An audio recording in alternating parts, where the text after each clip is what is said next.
Here we go, here we go.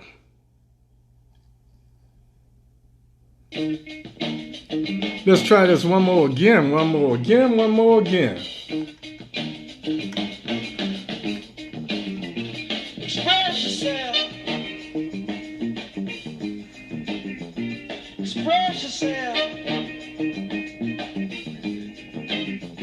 You don't never need help from nobody else. All you got to do now. I was waiting for you at the other house, man. You know I moved. Man, y'all get my new address. Luckily, I still got I still got the keys to this joint. I haven't turned them in yet. What's up, what's up, what's up, Lord, Lord? Do it good. No, right. It's not what you look like when you do it. What you doing is what you're doing when you're doing it. What you look like you're doing. Express yourself. Express yourself. What's up, people? I was at the new house waiting on y'all. But since nobody came, but one person came to the new house, I decided I'd come back over to the old house and I see everybody out front, all parked, y'all having a party without me. So I decided I'd bring the music and the party favors. What up, people? What up? What up? I gotta have this. Spaghetti-dip-bop. Spaghetti-dip-bop. Hey.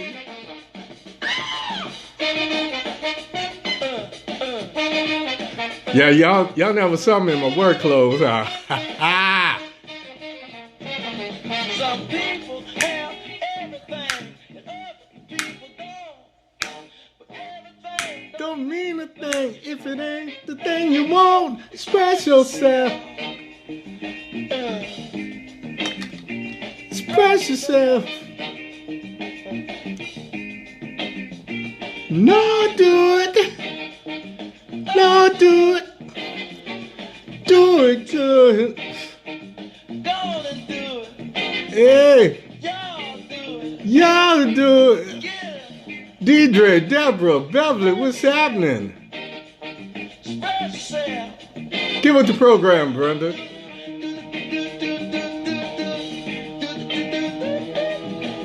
Skidoo that bit that skill get it do bag it do Lord Lord. It na no it oh it oh it oh. Do it. Lord.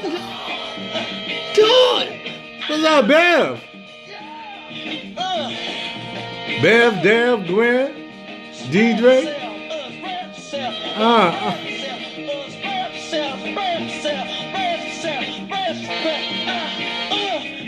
Ba-da-da, ba-ba-doo-da, beep, ba-ba-da-da, ba-da-ba-doo-ga.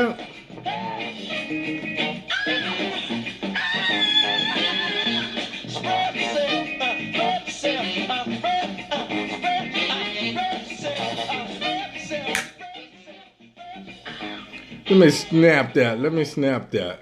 Let me get serious here, folks.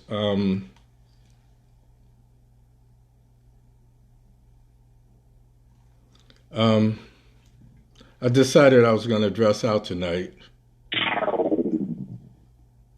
And I guess the reasons are obvious. Before I do anything,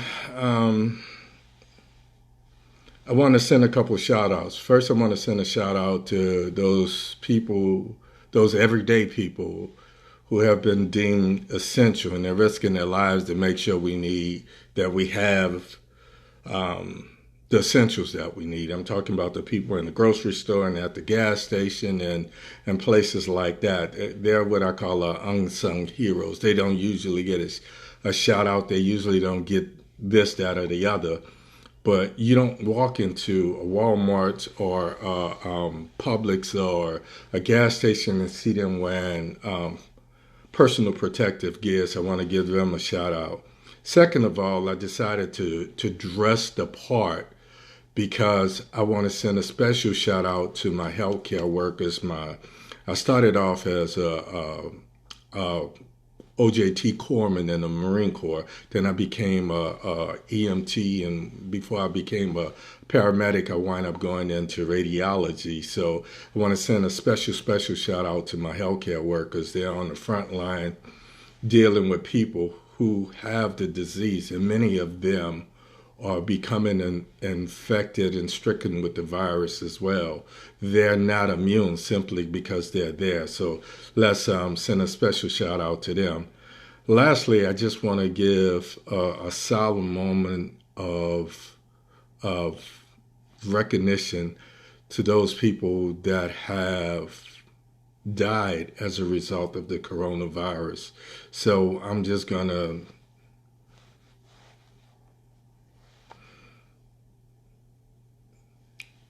Amen. That's for them. I don't want to politicize their debt and handing out who I think is responsible and who's to blame and what have you. So I'm just going to not assign responsibility or blame. I'm just going to say join me in wishing everyone that's passed rest in peace. This thing is coming closer and closer to home.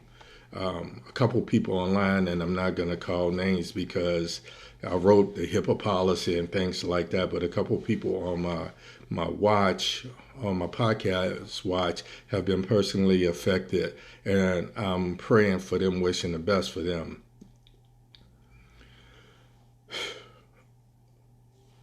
Let's go ahead and kind of get started. I want to welcome everybody to my podcast tonight. This is number 25. I call my podcast I've Got Something to Say, so it must be true. This being podcast number 25 means that for 25 weeks now, I've been trying to make sense of current events and simplify some of the political maneuvering that's taken place in Washington. Thus far, my analyses and my predictions have been timely and accurate. They've been right on. And a lot of them have happened before they became nationwide stories, and it's mainly because I don't have an editor or anyone to respond to. I say what I want to say when I feel like saying it. I go out, I do the research, I decide what I think is important, relevant, and pertinent, and then I report on those stories. So for that, I think that this is not about me. So don't ever think that I'm feeling myself. I feel like I'm given the message to deliver, so I disseminate that message based on things that's larger than all of us. So tonight I want to cover three things. I want to talk about the coronavirus, obviously. I want to talk about the 2020 census, and I want to talk about the upcoming election. So without any further ado, I've titled tonight's podcast, The Corona Conundrum.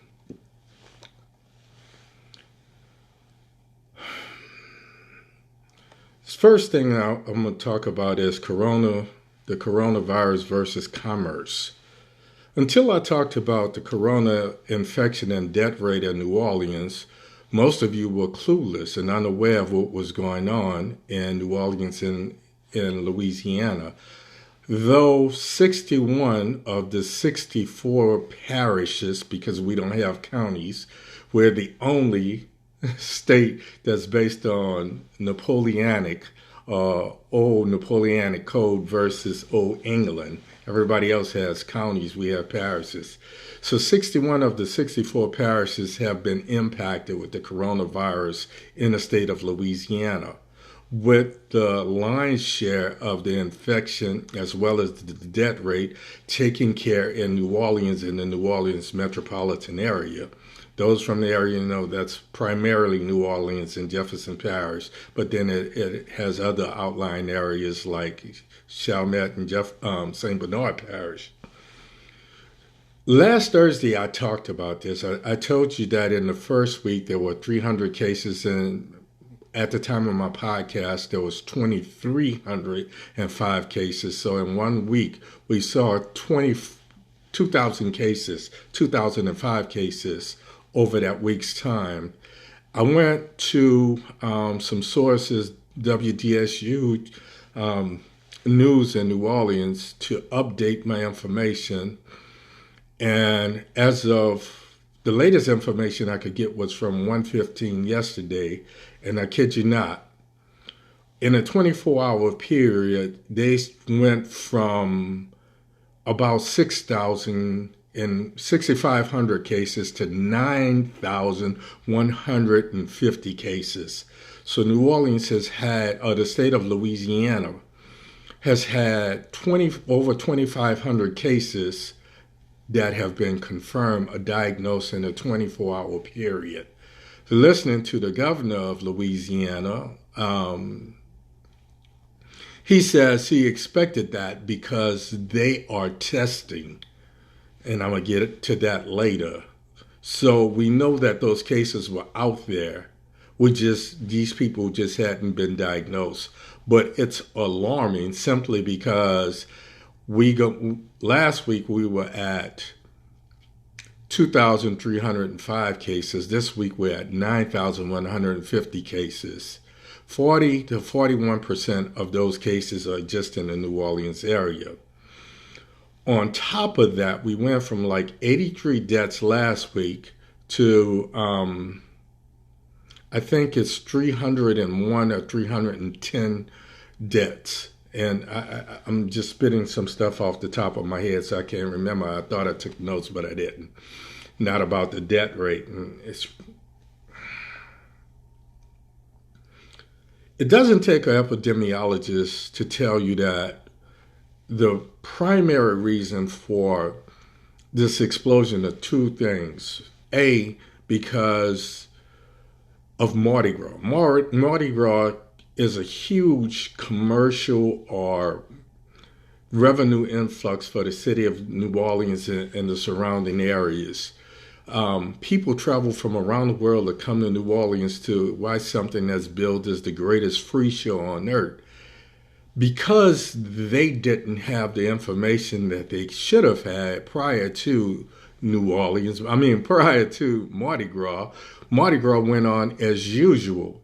And as a result, we're seeing the fallout. 9,000 cases. That's ridiculous. This brings me to the question of why are we sacrificing people just to continue to make money? I know what it means to live in a country where, we come to a standstill, but at some point, people's lives have to mean money more than the dollars and cents, especially since we have Congress that believes in bailing out corporations. We have to shut down. We have to shut down so that we can get this COVID-19 virus under control. It also poses a logical question. If we don't have a Democratic National Convention, what happens in November? Do 45 and his minions just seize control for an indefinite period of time? Do we say, okay, Joe has the most delegates, therefore he's going to be the nominee? Right now, it looks like that's the way we are headed, but I'll deal with that later. But I want to plant that seed because one thing we don't want is have to deal with the present administration for one day longer than we have to. This takes me into my second thing. I told you we were going to talk about three things. So let's talk about the 2020 census. Most of us are so preoccupied with the coronavirus that we're maintaining and learning how to maintain. We're maintaining households and we're learning how to get along with little or no income. Some of people are just living paycheck to paycheck, so they're in so much of a quandary that the last thing on their mind is what's going on in D.C. I just want to remind you that the 2020 census has an expiration period.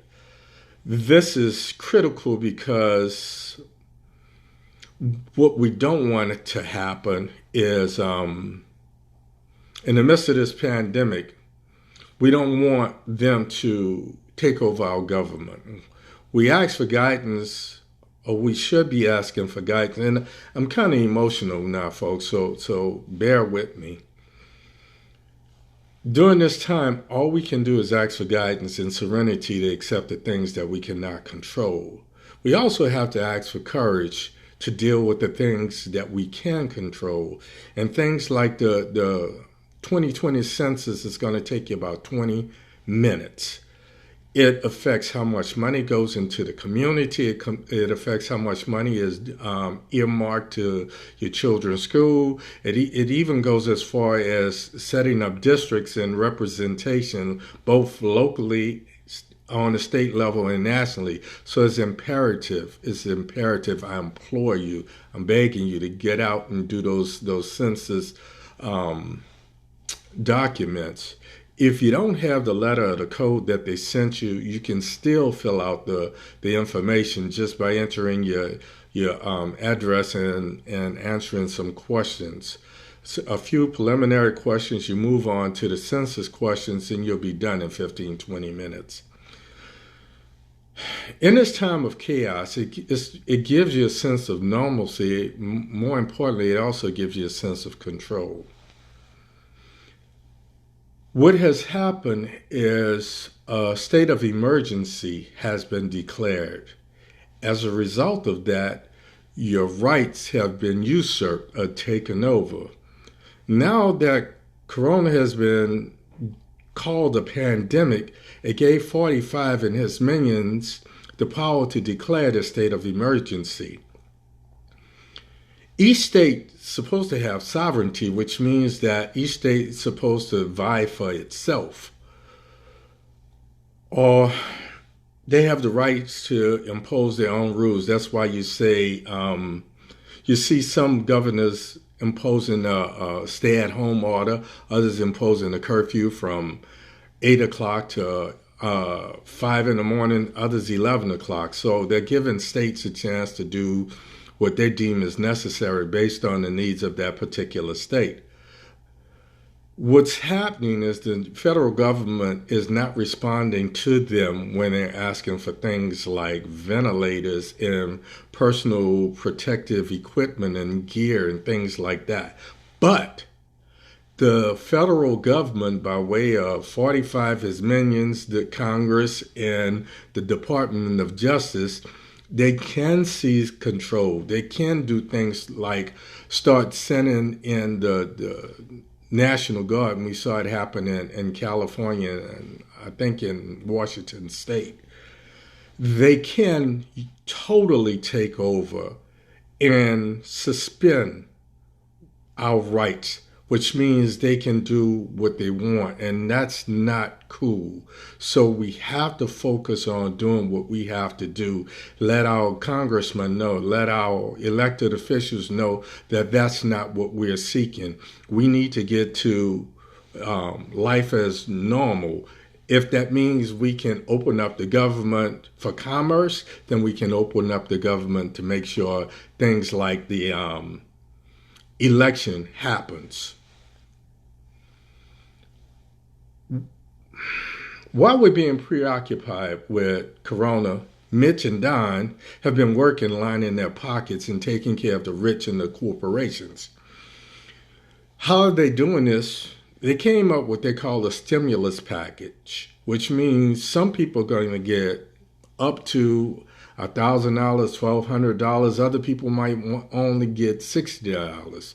They made it based on things like income, the household size, and some criteria that's beyond you and I. If you receive a stimulus check, just know that it will be counted as income and it will be taxed. Contrary, corporations, on the other hand, also receiving checks to compensate them for loss of business during this shutdown. The difference is, in addition to having the government bailout money, the businesses can claim their shortfall or their losses in addition to the tax breaks that they've already received. And I touched on this a while back. Congress has reduced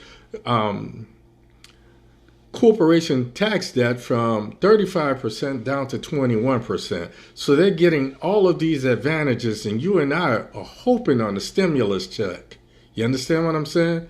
So in other words, the corporation will be rewarded, but the employees are not going to get any back pay.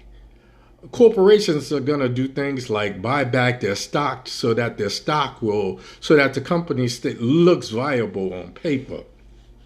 But that's enough about that. I don't want to go into the business side of it. I just want to plant a seed and kind of educate you on what's happening far as corporations are concerned, far as the stimulus package is concerned. In addition to that, we see that the federal government is starting to reduce federal retirement amounts and talking about doing these things. Federal retirement amounts, they're talking about reducing Social Security. They're talking about reducing compensation for veterans sustained during their service. So they're reneging on rights. If you work over a period of time, you pay into the system so that at a point, whether it's federal retirement or whether it's Social Security, you have something coming back to you. So if you're a vet, you're getting burned twice. You're going to lose part of your retirement plus part of your Social Security. And I'm just using that because it's an easy example.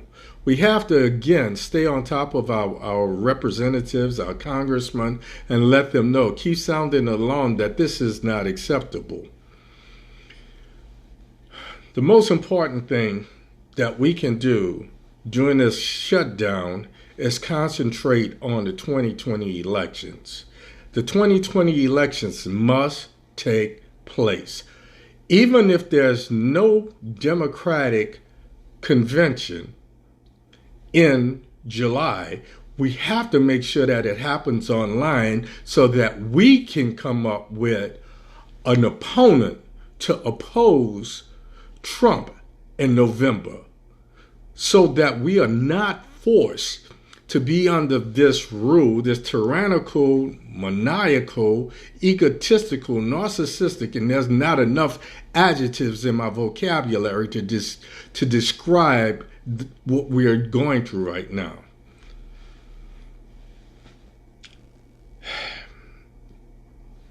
I want to pivot away from that. I don't want to beat it, but I just want to tell you the 2020 elections, presidential elections, matter. They must take place. It's imperative that we have someone not only to get rid of Trump, but to take back the Senate and maintain the House so that we can get our country back and start doing some things that really matter for the people, of the people, and by the people. Let's talk about morbidity in the coronavirus. When you hear numbers like 100 to 200,000 people will perish in the country, most people are going to just accept that. Some people are going to say, well, how did they come up with those numbers? Basically, what we do is simple math. We say, okay, there's 3.5 million people in the country. This thing has an infection rate at a 0.3 of 1%, which means you have like a 1 in a 250th percent chance of contracting the virus. In addition to that, those that get the virus, only about 3 to 4% of them have perished or died. And I say only because Only by the grace of God, it's not much worse. So I put together a quick little mental presentation because I don't have a eraser board here. But I want you to consider this. Let's say, and I came up with this going through the grocery store, and I just started counting the number of people in the store. So there's about 40 people that work in the store, and there's about 50 to 60 people that are shopping in the store. So let's just say that's 100 people. So I made 100 people my example number. So let's say one person is infected with the virus, the COVID-19 virus. That person has contact with 10 people. That's 10. Each of those 10 people have contact with 10 more people. In one day's time, 110 people have been infected with this virus. What are they doing in Louisiana that we're not doing around the country? They are testing everyone. That's why the numbers are coming out the way they are doing. Why aren't we testing nationwide? Why are we saying if you think you're sick, stay home and self-quarantine yourself? That's not cool, because this person, of those 110 people, let's just say this has affected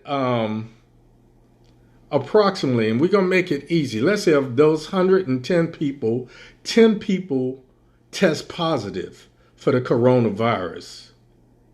10 people test positive. This thing has been killing at a 3% rate, which means 1% of those people are going to die. If we expand that to 1,000, now we're saying 3 people out of that 1,000 is going to die. What we're seeing in places like New Orleans is that same thing happening. If you got 300 people that died, 9,000 people that are infected, that's 3%. The reason I said we need to test everybody, because some of those people, like I said, are not going to get sick. For whatever reason, their bodies have a natural immunity to this virus. What we need to be doing is finding out what their bodies, what type of antibodies are in their body that wards off this thing. Another 10 of those people that get sick are going to be asymptomatic, which means they're not going to have a fever, they're not going to have the runny nose, they're not going to have the dry hack and cough, they're not going to have difficulty breathing, but they are carriers, which means they can pass it on to other people. So let's say you are one of those people and you go home and you have a daughter with asthma and you have a mother with congestive heart failure or emphysema, or you have a cousin that you comes by every now and then to pick up something to eat, and this person has diabetes. You're well, but now you've infected those 3 people and put them at risk. So this is how this is going. Again, we need to be testing everyone. Not just say, okay, stay home, and by the time you do start to exhibit those symptoms, you're at a stage where now you need to be either hospitalized or worse. So we're playing games. When we do these morbidity reports, we look at numbers. We don't look at people. We look at numbers. We say, okay, if there's 3.3 million people in the country, 300,000 people are going to get this this virus. And 300 of those, or 3,000 of those, or 300,000 of those, you understand? In order to get that number, 3 million people have to get the virus. So let's not even go there. All we're saying is people need to be tested. The easiest way, the most simplistic way of finding out an antibody or coming up with a vaccine or antigen for this coronavirus is to find out who is resistant it and what about their DNA, what about their body makeup gives them the antibodies to fight this off. That's what working with Dr. Sandofano and LSU Medical Center, the virologist, this is one of the things that I learned from her. So moving on. Everybody needs to be tested. Let me say that one more time. In my humble opinion, everybody needs to be tested. So, one more time. We have to make sure that the November elections take place. Right now we have a president who is a disaster. We need a president who can manage these disasters and make timely decisions about what's going to happen and how we're going to treat, and we're going to treat everybody fairly. Not give this to this state because they're allies and starve these people and put them at risk simply because you don't like what they said about you on the 12th of November in 1962. So we have to put this stuff behind us. I've been talking about what's going on. I've been talking about the political landscape. I've been making predictions. I've been doing analyses week in, week out for the last 25 weeks. For the last 6 or 7 weeks, I've been focusing primarily on politics, because politics does matter.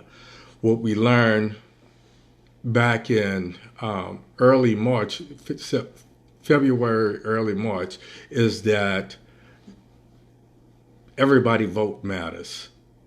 Whether you're black, whether you're female, whether you're, what have you. So we have all of these groups. If somehow we could get all of these cliques to come together, we're talking about black folks and women and white women and young folks and all of these folks to focus and realize that an enemy of my enemy is my friend. And we do what we need to do to make sure that we let our elected officials know that we want to have this election.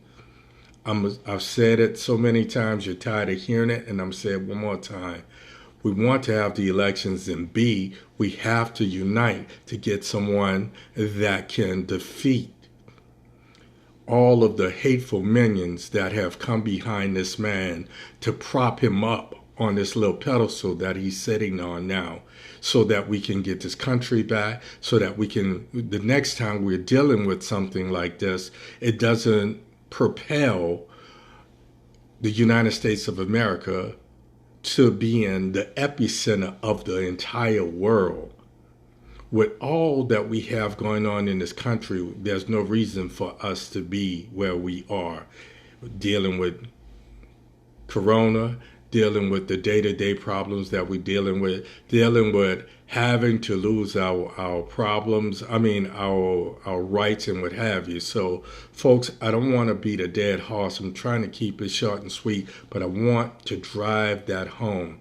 We have to, take care of ourselves for as this virus is concerned.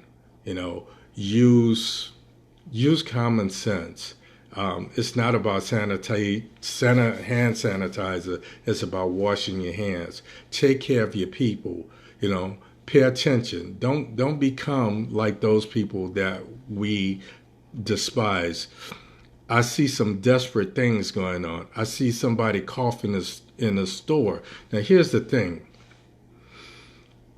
You walk into these stores, the temperature is set for the people that works there, which means it's going to be lower than you and I would probably set it, which means it's going to make some people cough. It's going to make some people sneeze.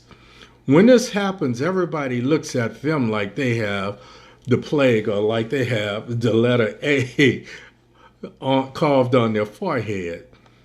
We have to understand. I went to the VA this past week.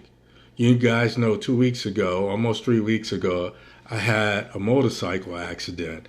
I had some stitches in my ankle. I went to have those stitches removed. People are so afraid at the VA hospital. All of the workers are wearing masks, but they are so afraid they're going to run out of personal protective equipment, a gear, a face mask, that they're not giving any to the patients. I went there. This is the first time I've ever gone into a hospital. There were no vitals taken. Nobody took my temperature. Nobody took my blood pressure. Nobody looked at my respirations or my pulse rate. This is ridiculous. Yes, they questioned me prior to going in there and asking me questions like, have you been out of the country in the last 14 days? Have you been running a fever? Have you this? Have you that? And if you answer no to those questions, then they don't give you anything. It hurts not only the person that's visiting the hospital, because there are things that they can touch that brings on cross-contamination, but it also hurts the people that are in there, because now my germs are no longer just my germs. My germs become community germs and everybody else's. So again, let's think about not being selfish. Let's think about doing something for a community at a time where the community needs help. Lastly, one more time, I want to give a shout out to the people that every day make sure that we have the food we need and that they're still delivering things, be it UPS or the mailman and those folks like that. And I want to give a special shout out to my healthcare workers. Those people are near and dear in my heart. I dress for you guys because I know what you're going through. I'm no longer there, but I'm there in spirit. So with that, I want to thank everybody for tuning in tonight. I want to thank everybody for their attention. I hope I said something that made you think. I hope I said something that made you angry. I hope I said something that made you go back and want to do some research for yourself. Look at some of the stories that I've posted. Look at some of the other stories that other people were posting. And I know that you're paying attention because I get on an average about 4 or 5 stories from my Facebook friends, and sometimes more than that. So I know you guys are paying attention. I know some of you are wondering, what can you do? Keep on doing what you're doing. Employ your common sense. Employ those things that are near and dear to your heart, and that's called compassion and goodwill. Keep on doing what you're doing. Want to thank you for your attention. Want to thank you for supporting me week in, week out. This is podcast number 25, and I'm going to be here for number 26 and number 27 and so forth and so on. Why? Because you are here. And because of you, there's a me. And this is not about me. This is about the message. So I hope I make sense of this for you folks. As always, important, I want to wish you love, peace, and I'm out of here, folks. I'm out of here. Take care of yourself. Take care of your family. God bless us all.